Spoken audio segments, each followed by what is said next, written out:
Amados, eu queria conversar com vocês sobre algo que eu venho pensando recentemente. Eu queria conversar com vocês sobre um conceito. Eu queria rever um conceito, refletir sobre um conceito. Às vezes a gente vai apenas reproduzindo modos coagulados de pensamentos e a gente fica enrijecido e para de conhecer, né? O profeta Oséias, capítulo 6, verso 3, ele diz: conheçamos e prossigamos em conhecer o Senhor. Ele a nós virá como a chuva serôdia que rega a terra. A mensagem de João Batista, quando ele aparece pregando o evangelho, é: arrependam-se e se convertam, porque é chegada a vós o reino de Deus. E a palavra arrependimento aqui, como aparece no Novo Testamento, ela vem de uma palavra grega, metanoia, que quer dizer mudança na forma de pensar, mudança de mente, mudança de pensamento. Meta, mudança, noia, mente, tem a ver com a mente, então é uma mudança de mente, uma mudança na forma de pensar. Eu acredito que, de certa forma, o Evangelho está propondo reveja os seus conceitos. E eu li um texto recentemente na Bíblia Sagrada, no Novo Testamento, que me fez pensar sobre um conceito, que é justamente o conceito Deus. Assim, como você concebe Deus? O que é Deus para você? E já vamos aqui combinar o Deus com D maiúsculo. Tem o Deus com D minúsculo, tem o Deus com D maiúsculo. Sim, o Deus com D maiúsculo o que é esse Deus para você? Nos soa assim inicialmente como um conceito muito etéreo. Deus. As pessoas usam de diversas formas, né? Vai com Deus, fica com Deus, graças a Deus. Usa também agora para se promover na política, né? Deus acima de tudo. E assim, o que é esse Deus? Eu li um texto que me levou a pensar sobre isso. E o texto que eu li é o texto de João, capítulo 14, verso 2, onde Jesus diz assim: credes em Deus, vírgula, crede também em mim. Uma coisa interessante que eu já quero pontuar aqui é que eu já vi gente falando a primeira parte desse texto como se fosse um mandamento, como se fosse um apelo ou um conselho. Crede em Deus, creiam em Deus. E não é isso. Jesus está relatando um fato. Credes em Deus, vocês creem em Deus, vírgula.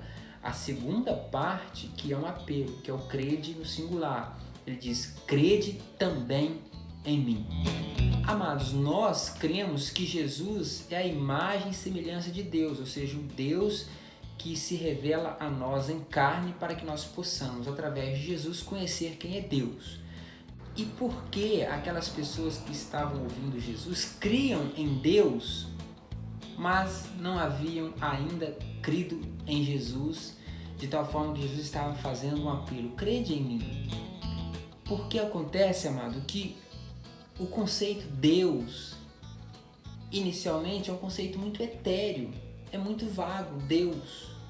Então há uma necessidade, e é isso que Jesus propõe, de especificar quem é Deus, dar uma imagem real e verdadeira de Deus, e não ficar somente nessa especulação, nessa imaginação de um Deus totalmente vago, totalmente etéreo, com quem eu não preciso ter compromisso com ele. Eu simplesmente coloco ele ali no meu jargão, continuo reproduzindo aquilo sem ter uma verdadeira significação do que é Deus, do que isso significa, né? Quando eu digo que eu adoro a Deus, quem que eu adoro?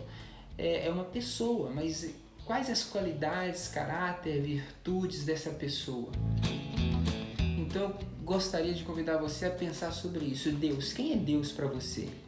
Quando você fala de Deus, você está falando do Deus que se manifesta e que se revela em Cristo? O Deus que se doa? As pessoas no tempo de Jesus acreditavam em Deus, criam em Deus. E quando Deus se manifestou em pessoa através de Cristo, ninguém o reconheceu. Você já pensou que Deus pode vir até você e você não o reconhecer? Adorar a Deus é querer ser igual, é imitar. Sede meus imitadores como filhos amados, é como o filho imita o pai e quer ser como o pai. Apesar de você dizer que crê em Cristo, que adora a Deus, a sua vida é uma vida de imitação à vida de Cristo? Em seus passos, você faz o que faria Jesus? Eu queria produzir essa transversalidade na sua mente sobre esse conceito de Deus. Eu queria que você refletisse o que tem sido Deus na sua forma de pensar. E que você passe a identificar nas falas dessas pessoas de que Deus elas estão falando. Se é Deus que se revela em Cristo. Se as atitudes das pessoas são as atitudes coniventes com a mensagem do Evangelho de Cristo. Credes em Deus, muito bem, mas crede também em mim. Eu sou o caminho, a verdade e a vida. Ninguém vem ao Pai senão por mim. É através de Jesus que nós conhecemos e vamos até ao Deus Pai.